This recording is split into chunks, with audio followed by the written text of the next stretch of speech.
Good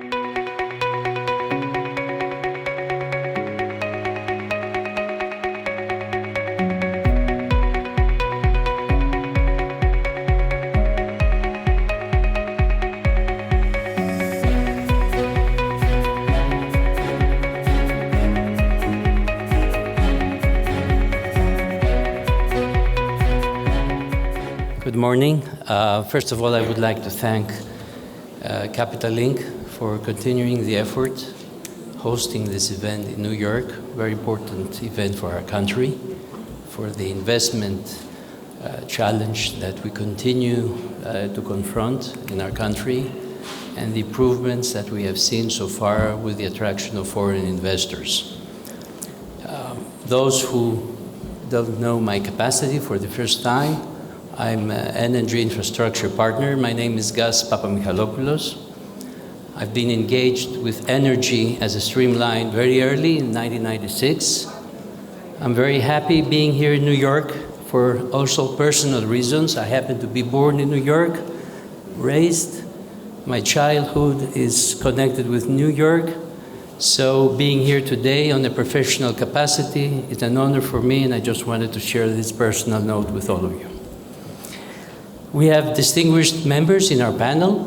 I believe the previous speakers have paved the road to hear from this panel whether the upstream oil and gas, LNG, is a game changer for our country. And I'm sure that we all agree that this is a fact that we all look forward, even though we have been discussing this effort, this business endeavor for many years, and now we have reached a point that we need to make sure that this challenge and opportunity will maintain a momentum, ensure a disciplined execution of the program, convert the promising exploration into value creation for our country, the European partners of Greece, and finally contribute to the regional stability. When I started my career as a lawyer, I had the privilege to work with my senior partner at that time, late Konstantinos Kyriakides, who happened to be advising the only oil company engaged in the drilling in the Panos Kavala field. So I have worked very closely with that concessionaire, and after many years, I was really happy to see that Energean took over the Panos and Kavala field, and they carried on the drilling program. And of course, personally, as a business lawyer, as an energy lawyer, reading that other major US law firms have landed to our country, I felt very proud of that. But still, we need to wait and see whether we are going to manage this process throughout and show the results. A very small snapshot, I would like to say, and then I will proceed with our guests, is that Greece indeed had been advancing a clear and credible strategy all these years to become a leading energy hub, not only as a country, but also for the Eastern Mediterranean region. This strategy was grounded not only in declarations and statements, but in tangible progress, confidence, and concrete infrastructure, finally, that connects production with the markets in Europe. The energy landscape had changed materially, and the imperative of secure supply has elevated the role of Eastern Mediterranean to a matter of strategic priority, as we all know. Within this shifting of the environment, our country has acted, I would say, very decisively, implementing reforms, enhancing the regulatory efficiency, creating an investable framework that balanced security of supply with the EU's long-term decarbonization goals. So the return of major global energy players to Greek offshore exploration, alongside with strong domestic leadership, was not, in my opinion, incidental. It was the direct result of policy stability, improved contractual and licensing structures, and a professionalized upstream authority. So the robust legal governance, the predictable permitting processes, the risk allocation, which is aligned with global market standards, remain essential conditions for unlocking investment and accelerating project execution. Having said all this as paving the road for our speakers, we have the privilege today to have Mr. John Ardill, who is the Vice President of Global Exploration of ExxonMobil. We have Mr. George Alexopoulos, whom all of you know very well from the previous sessions, Deputy CEO and General Manager of Strategic Planning and New Activities of HELLENiQ Energy. We have my friend Benos from Energean, CFO. And last but not least, very important panelist is Mr. Rikard Scoufias, non-executive chairman of the board of HEREMA. So I welcome you, and we will try to stay within the time that has been allocated to us. And I just wanted to start, as one would expect, we will start with John giving the floor. And I would dare to ask, having you here representing ExxonMobil, what are the views of the upstream energy investment now that you have landed in Greece? Of course, there was significant preparation before you landed. And overall, the position of ExxonMobil now in Eastern Mediterranean. Thank you, John. Okay, thank you. It's a great honor to be here and speak to this group. Thank you to Nicholas for inviting us, and a very diverse audience. So I'm the one geologist on our panel and a lot of financial experts. So we'll be able to cover a lot of different topics. So I represent ExxonMobil, which is a very large oil and gas company, largest in the world, supplying oil and gas all over the world. We produce about 5 million barrels a day out of the little bit over 100 million barrels a day of oil that the world uses. So to put that into context, maybe just a few words on the global energy mix and what's really important. We operate in a time scale of decades. So my company's been around for 150 years, and we invest on a multi-decade basis. So when we're making decisions, it takes years to put these deals together, and they last for many decades. Typically 30, 40-year concessions, and many billions of dollars invested to tens of billions, and I'll put some of that into context. So the world uses about 55% of our energy mix comes from oil and gas. It has been that way for a long time, and it will continue to be. So it's really getting the mix of molecules and electrons right, and that diverse supply. And we prioritize based on availability, affordability, and then lowest emissions. And so that mix is extremely important. So it changes significantly over decades of time scale in specific countries. So I'll give you a couple of examples. So looking forward between now and 2050, the world's going to go from 8 billion people to around 10 billion. Global energy use in totality will increase about 15%, and that's assuming very aggressive efficiency measures, deployment of EVs, and deployment of renewables. So it's not a choice of oil and gas or wind and solar. We're going to need all of the above, including nuclear. And it doesn't matter what country or region you're in, it's pretty much the same mix. So I'll give you an example of the United States. So over the last 20 years, in 2005, US was the biggest importer of oil, gas, with negligible LNG exports. This year, the US is by far the largest oil producer, 13.8 million barrels a day, so way ahead of Saudi Arabia or Russia or any of these other countries. Largest natural gas producer, and in 2005, 20 years ago, we were building LNG receiving terminals because we thought the US was going to be a net importer. Today, the largest producer of natural gas, ahead of Qatar, Russia, any of these other major producers. And thirdly, the largest producer of liquefied natural gas today, ahead of Qatar, the second largest producer. That is an incredible transformation over 20 years. It's driven by unconventional resources, and ExxonMobil is the largest producer of unconventional resources in North America. So my job, we deploy at ExxonMobil about $20 to $25 billion a year to make this business happen.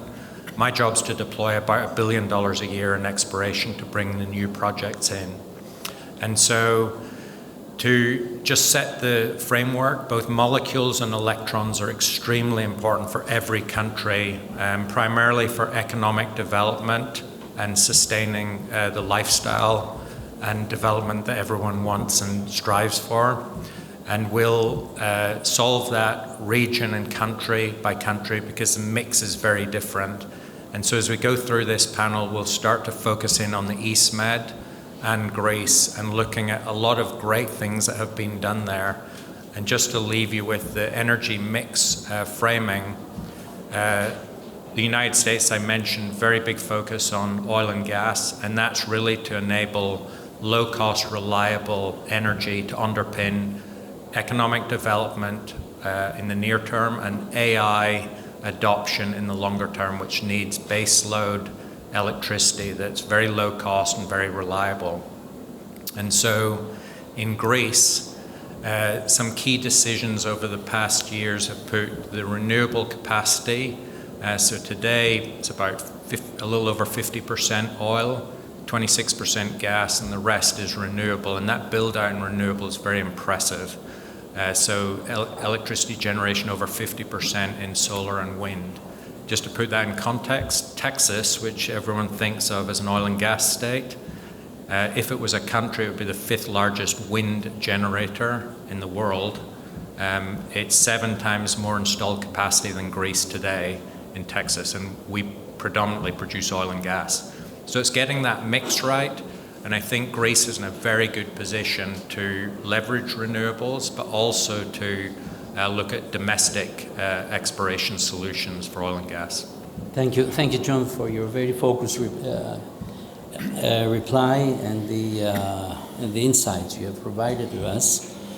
As I said earlier, that of course we have the interest of major global energy players, but of course we have also a very strong domestic leadership, and this means that I just want to carry on with George, your partner, HELLENiQ Energy, and ask George, first of all, a general question would be about the regional energy hub and how HELLENiQ Energy perceives its position in this challenge, now particularly, of course, with this strategic joint venture with ExxonMobil. Thank you, Gus, for the introduction. I'm very pleased to be part of this distinguished panel, and I'm sitting between our two partners, so this is a great position to be in. Greece is indeed becoming an energy hub, and to follow on John's framework, it is very important to look at all aspects of the energy mix. We need all of these things in order to be able to grow and make progress. It cannot be one or the other. We need everything. And I'm very happy to say that Greece today has leveraged its competitive advantages, its location, and certain geopolitical developments in order to become this energy hub. And let's make it a bit more practical. If we may go to the next slide, is this thank you, this helps. So let's start from upstream and refining.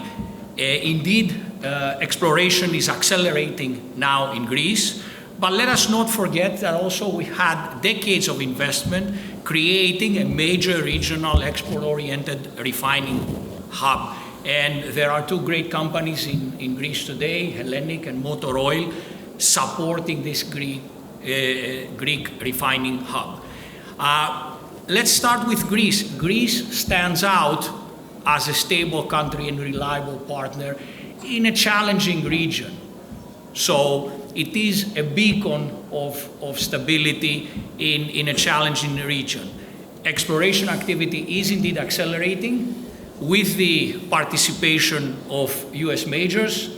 Exxon is here with us. We're also progressing with Chevron early exploration in Greece, and I believe in the next few weeks, hopefully, Rikard will confirm this, we will complete the award process so that we will get on with our work.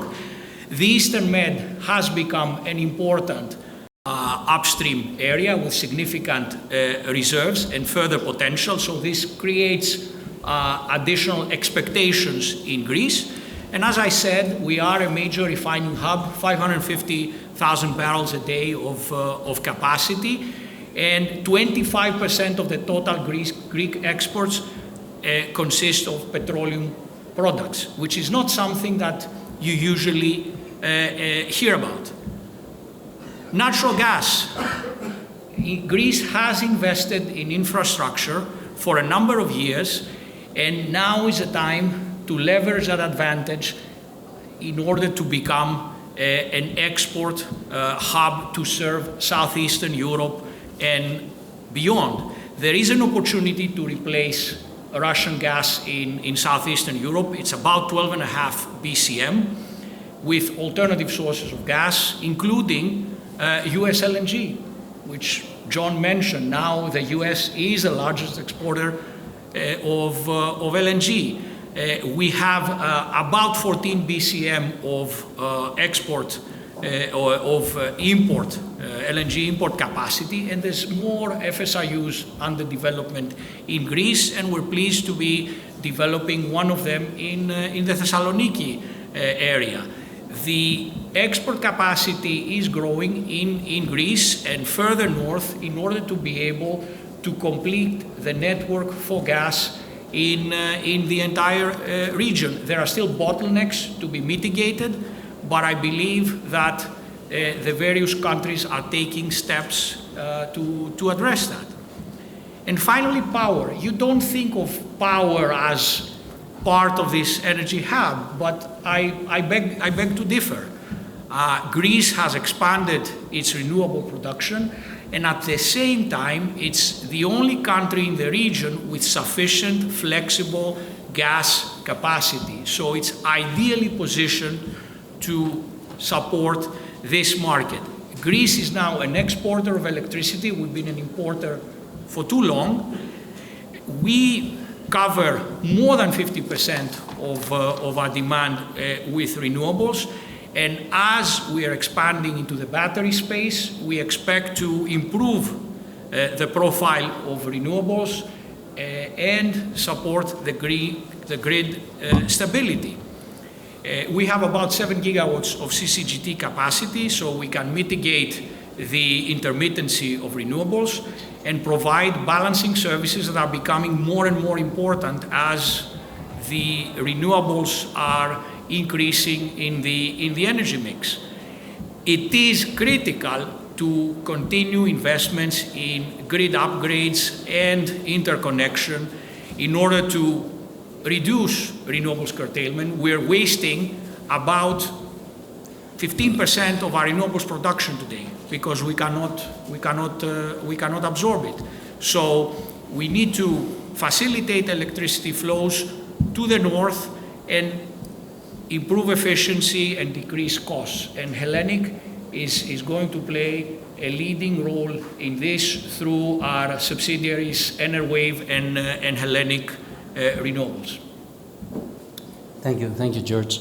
And also you pointed out something which I may have missed in the opening remark, is the importance of the natural gas and the infrastructure associated with natural gas, the LNG terminals, the FSRU, not only Alexopoulos, but the other ones which are in the process of being licensed as a secure gateway into the EU market, and the feed-in of through the vertical gas corridor and the important agreements that they have been signed very lately, enabling this transition and security of supply.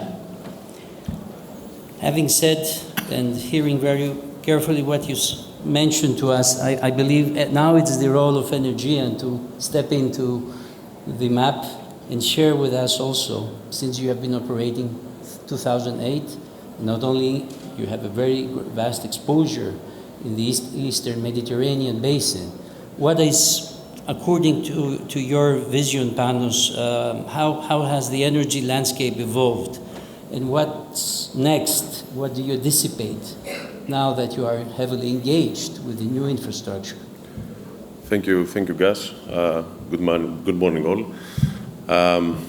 Look, it's a pleasure to be here. It's a pleasure to see the upstream sector again being part of such conferences and panels.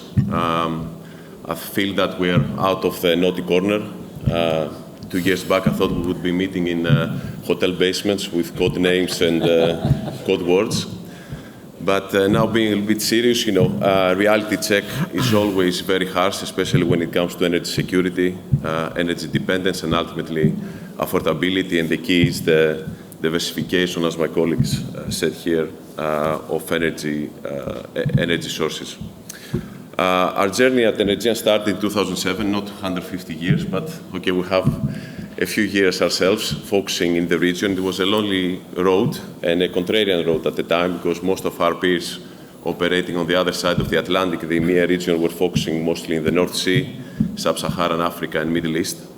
And we started off with the Panos field that has been producing the last 40 years, so many people may not know, but Greece actually is producing some oil. It has been doing that for 40 years. We took over in 2007, but always with a strategic focus to become the leading independent in the East Med.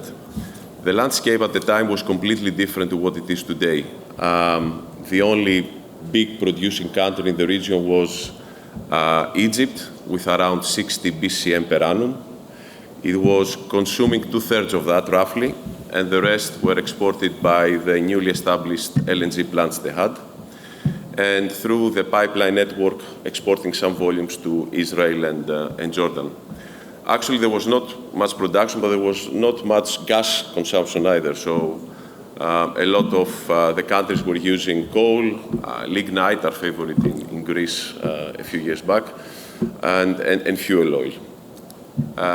But as John may know, it takes one big discovery in a region to completely open up a geological play, which is very important, and that is what happened in 2009 with the Tamar discovery in Israel, which was followed a year after with the Leviathan discovery, double the size, close to 20 TCF, which was followed the other year by Aphrodite discovery, gas discovery in Cyprus. And please keep that date. We're talking about 2011 that discovery was made. A couple of years after, our own project, Karis field, was discovered, followed by the big discovery in Egypt, the Zohr gas field. After that, many other discoveries have happened, not as big as the Zohr or the Leviathan, but still significant enough. In Cyprus, we have Kronos and Calypso, if I'm not mistaken. And in Israel, we have discovered Karis North and the Katlan gas field.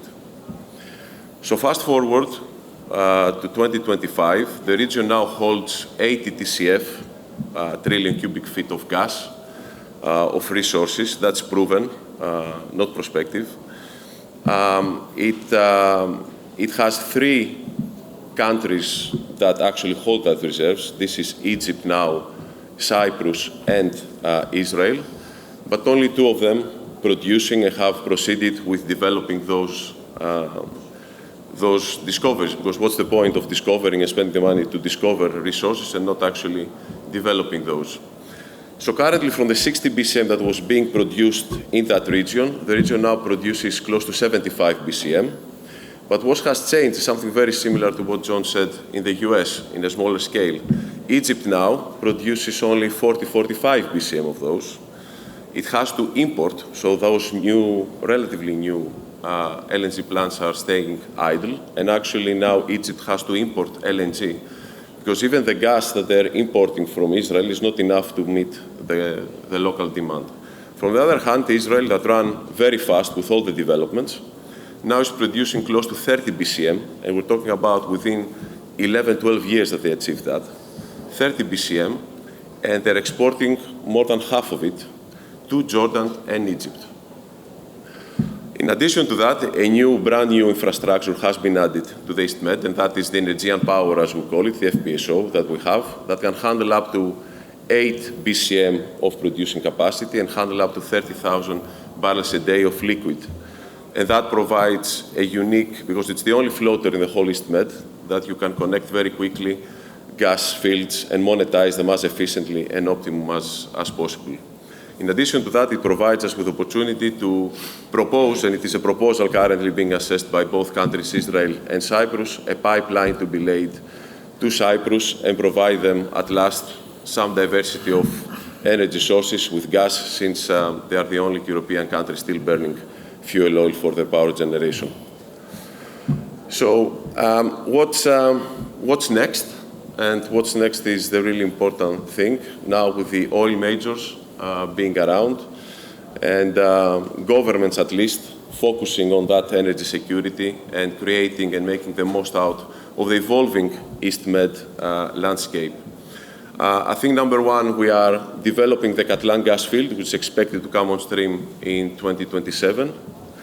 Second, there is the Nitzana pipeline, a new pipeline that has been announced by Israel to increase the export capacity of Israel down to Egypt. And thirdly, the Leviathan partners are talking about the second phase of Leviathan that will add another 10 BCM producing capacity to Israel, taking it to 40 BCM in total, which is a number that will dwarf any other producer in the region. And that, I want to emphasize the point, only happened in the last 10 years.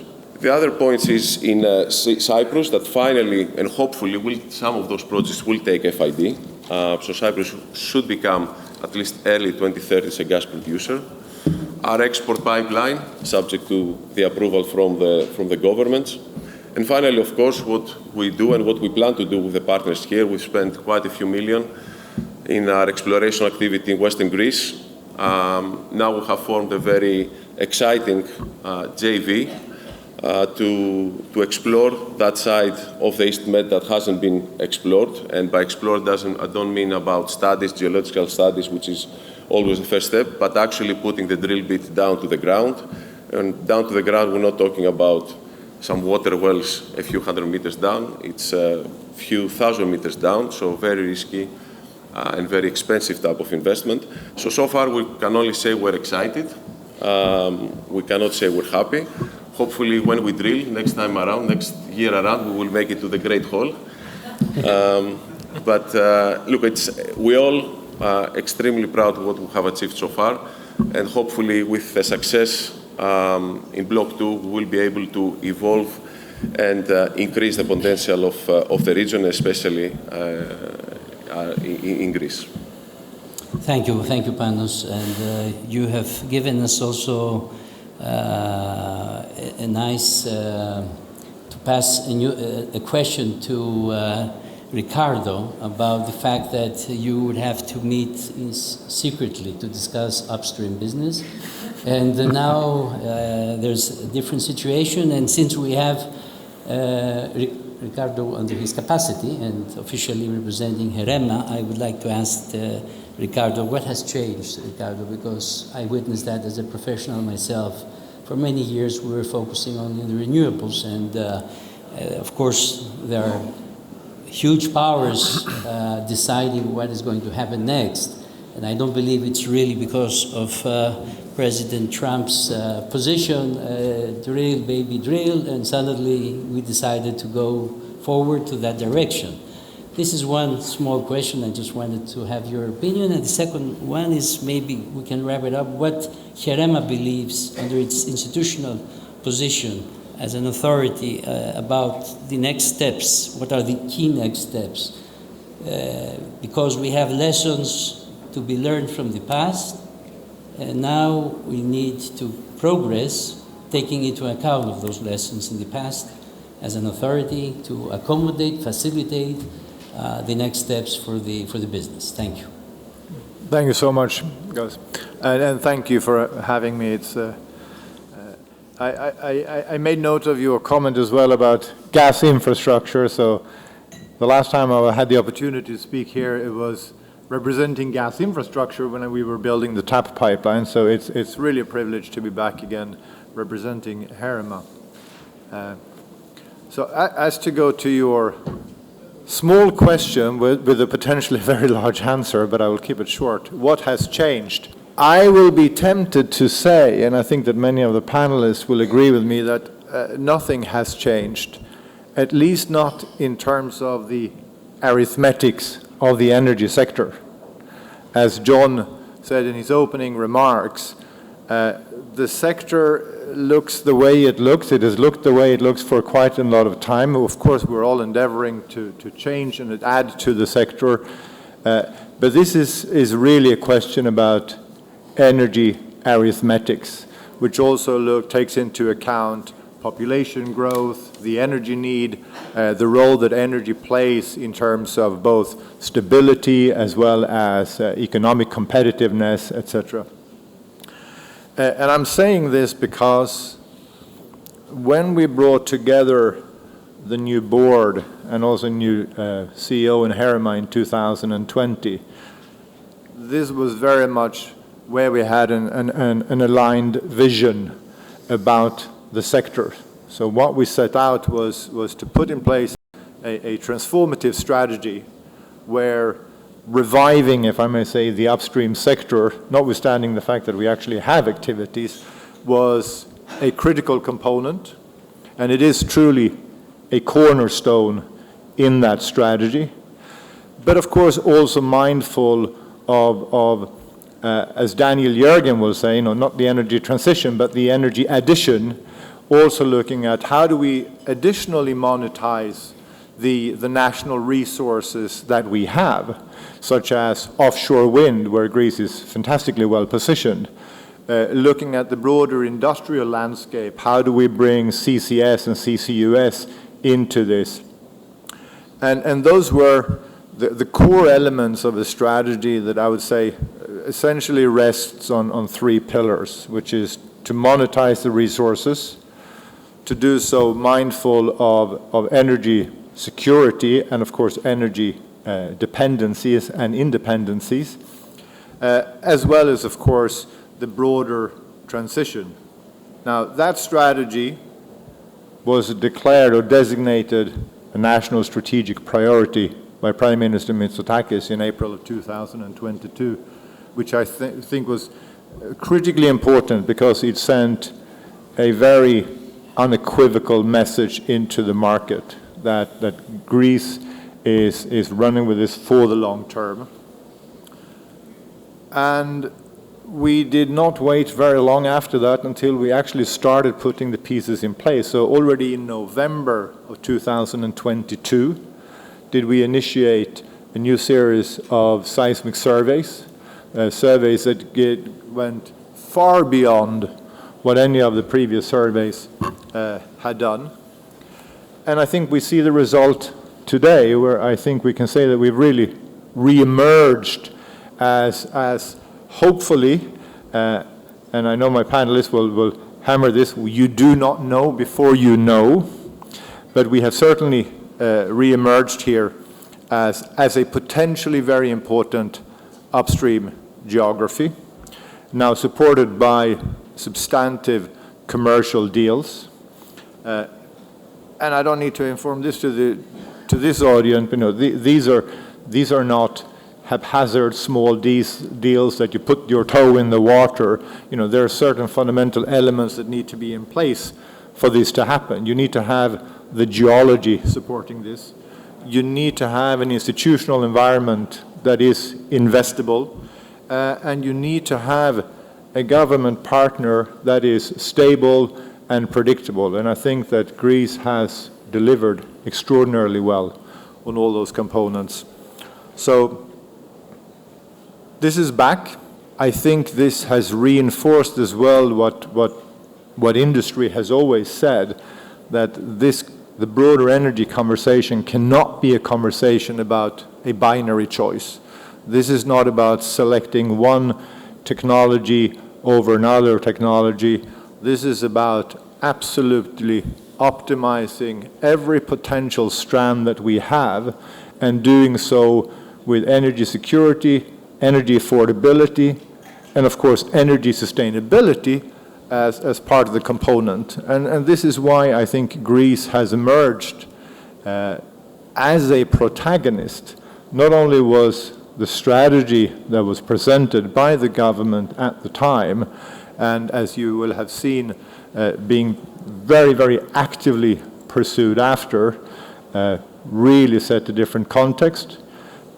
But it also relates to how Greece is strategically positioned, also geographically. You know, we have North Africa to the south, we have the East Med to the east, and then we have Western Balkans and South Europe to the north. All geographies that are looking actually for both molecules and barrels, and is also undergoing a transition where this will be very, very important.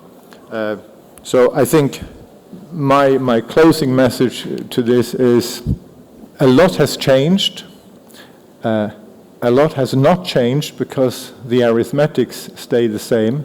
We are, of course, delighted now to see what I would probably call the best possible portfolio of actors in terms of having the biggest global companies, Exxon, Chevron, but also collaborating with really well-established regional key players.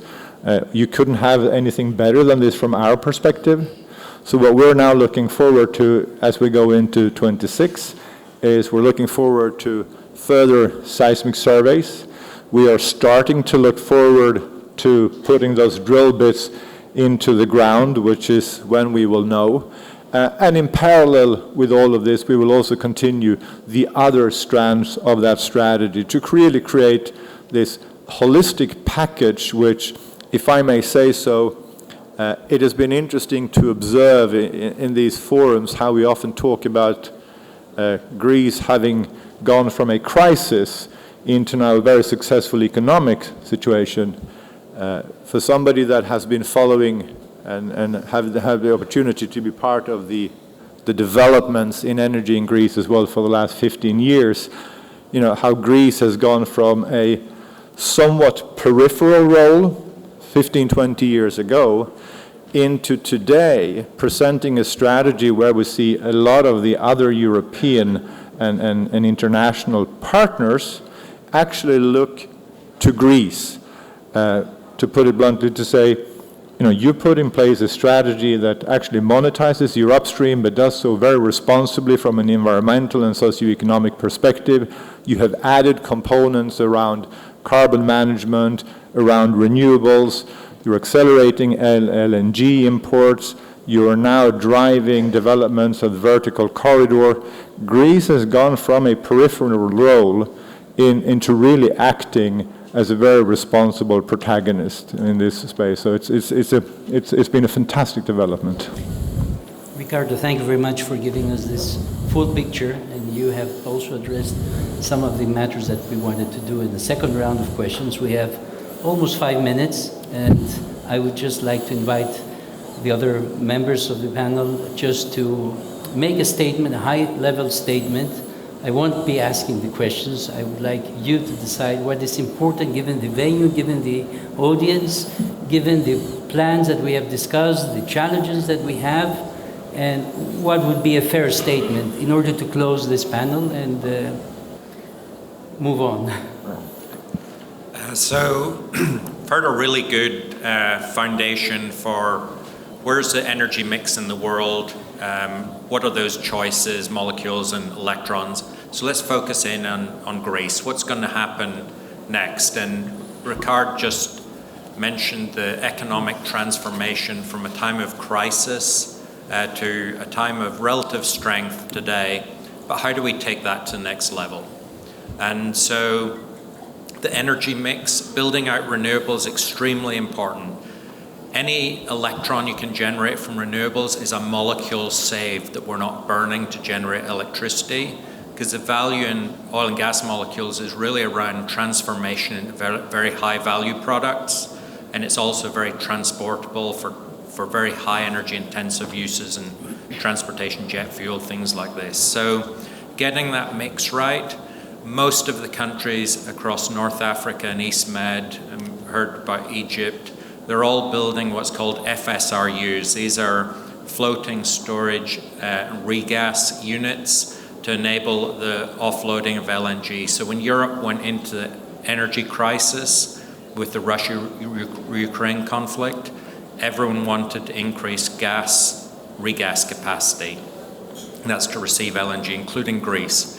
The best way to shore up your energy security is to have a mix of domestic oil and gas, which has the lowest cost and carbon intensity footprint, because anytime we have to liquefy natural gas, transport it, and then regasify it, it's very energy intensive.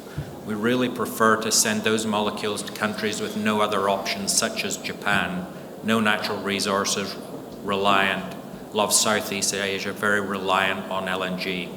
Greece has the ability to find domestic gas like Egypt or many of these other countries. So what we're doing right now is very important. We have the right partnerships. We have a Greek partner, Energean, an East Med focused company with great upstream experience.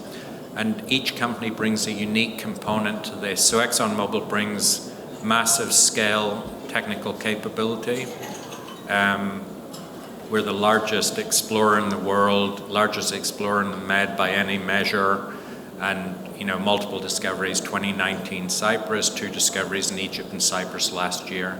And those will be going to development. So what we're planning to do here is the 3D seismic's already been shot. We're doing final processing on that to just get the best image to locate the well. 2026 will be all around well planning. So this is designing a safe well that we can execute in partnership with Energean, who's operating the well. And then it'll be permitting as quickly as we can safely do that, meet all the regulatory requirements. And then we have a very strong desire to drill in early 2027. We have drill ships in the Mediterranean ready to go. We'll be drilling in Egypt and Cyprus in that same time frame. This is a deep water well, so it's complex in that regard, but relative to the wells Exxon drills around the world, this is relatively simple. And that partnership with Energean and HELLENiQ will get this well planned, permitted, and drilled safely in that 27 time frame. Just to give you calibrate the investment. So the 3D all-in's around $25 million. This one exploration well will cost about $70 to $80 million. We'll have to do a few of those after in the success case to appraise it.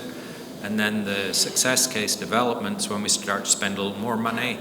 And that type of facility is typically $5 to $10 billion. In Guyana, over the last 5 years, Exxon spent $60 billion. So that's a big, fast-paced development. So you see the scale of capital deployment.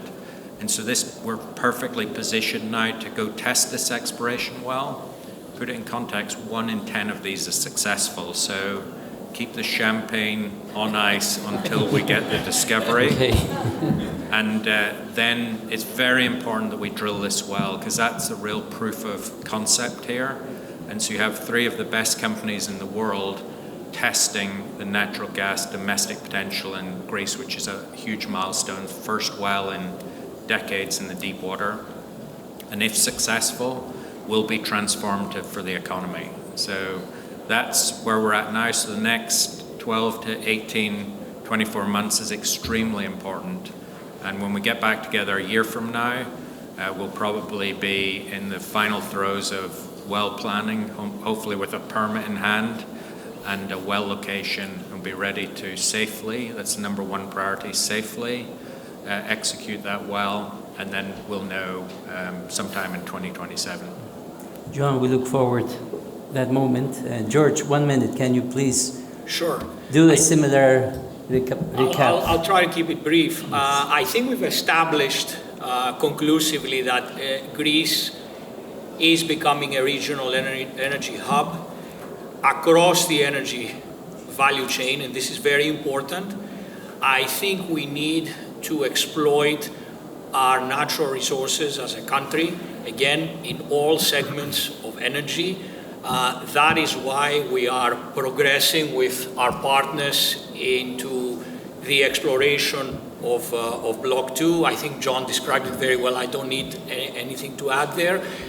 We also have a joint venture with Chevron, and we hope to start the exploration early next year with a view to complete this cycle by 2030, in which case, if the indications are positive, there will be a decision to drill wells or not. So HELLENiQ is going to play an active role in this.